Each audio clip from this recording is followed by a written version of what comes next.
week, I was talking about Veganuary. We're now almost 1 week into the new year. January, of course, it's quite a month, isn't it? You're trying to give up sugar, trying to quit alcohol. Maybe you're trying a plant-based diet. It's kind of that thing that we all do, overindulge during Christmas. I've been talking about Veganuary this week. Basically, that involves cutting out all animal products. So meat, fish, dairy, and eggs. And my guest joins me now, Vanessa Sturman, who is a plant-based health coach and speaker. Vanessa, great to have you on the show. Happy New Year. Happy New Year. Now, there will be those who, what are they, 6 days into January, they're trying plant-based for the first time and they're struggling, Vanessa. It might be the first time. My husband became vegan 4 years ago. Lifelong carnivore, it must be said. In the last 2 years, he's now vegetarian. So he's stuck with it. This can really be a life change, can't it?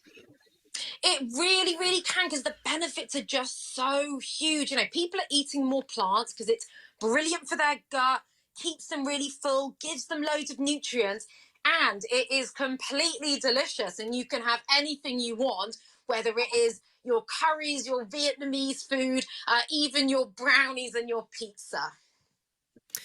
The thing is, right, I myself, I'm a lifelong vegetarian, but I actually like vegetables. Do you know what I mean? I actually like aubergines. I like courgettes and all of that kind of stuff. Whereas my husband, Sonny, he initially didn't realize how all he was doing was eating highly processed plant-based foods like the chicken alternatives or the bacon, not bacon kind of things.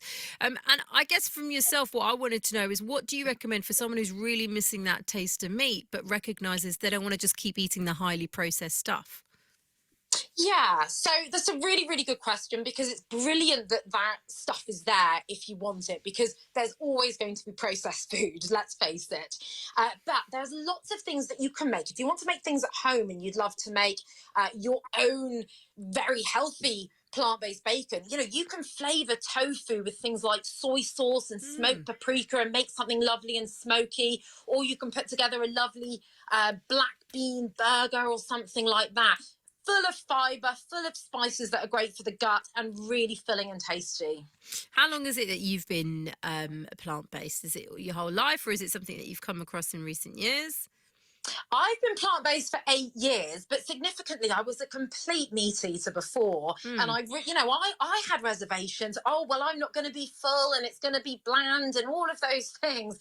And then I realized, actually, you know, fiber can be even more filling than protein. And there's tons of protein on a plant-based diet. And the variety is huge. The health benefits are huge. So I actually made a transition pretty quickly, and obviously got very passionate and help other people build more plants in now.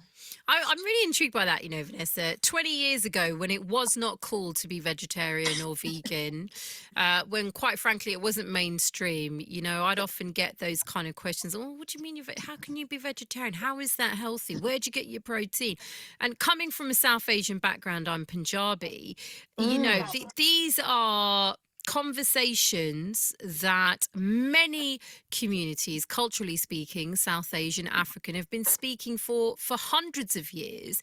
What's your take on the fact, Vanessa, that a lot of people now see this as mainstream? It's great, the middle classes have embraced it, but you know, what about those of us that kind of have been left behind? And to look back at those initial conversations of vegetarian food, whether it's South Asian, Indian, African, and so on. Yeah, you're completely right. And it's actually a brilliant thing if we can bring this to people's attention, that actually many cultures have been doing vegetarian or mostly plant-based eating for a really long time traditionally. You know, if you look at things like, you know, a lot of Indian food, of which has obviously a massive variety across every region, but the basis of that is things like lentils and vegetables, which are very, very healthy. The same with a lot of West African food, or even a lot of food that comes from Jamaica. You know, originally that was a lot of whole foods and stews and curries and things like that were mostly vegetables and beans. So I think that's important to bring to people's attention, not only to show, look, this isn't a new thing, actually, that a lot of people have been doing it a long time, but also to remind people you don't have to miss out, because it can fit with any culture and any cuisine, because it has been done for so long. Yeah. I think that's a very fair point, actually. And Vanessa, if anyone wants to kind of follow you, touch base with you, what's the best way for them to do that? Yeah, brilliant. Thank you. So on Instagram, I'm Energize and Thrive Plant Based. And you can also join my lovely Facebook group, How to Go Plant Based. It is for anyone, even if you are just curious about building more plants into your diet, because in the end, this is just about upping our plant based food intake for our health without any pressure of going fully plant based if we don't want to. All right, top tip. What's the number one vegetable you try if you just love meat and you're thinking, okay, I'm going to do this? Because I know for my husband, it's all about the mushrooms now. Yes. Oh, so I would say have a go with jackfruit. So jackfruit Okay. can be a bit like kind of pulled pork. You can get it in tins, get it down your supermarket, and you can put a barbecue sauce on it and then give it a little fry up, or, you know, put it under the grill and then have that in a lovely bun for a kind of plant-based pulled pork bun or something like that. It's absolutely lovely. Vanessa, remind me of that Instagram page again. Energize and Thrive Plant-Based. There we go. Energize and Thrive, plant-based. Pleasure having you on the show. Thanks for joining me. And a happy Veganuary. I guess I've got to say it to you. Happy Veganuary. Thank you so much. Take care. Now, just coming up straight after me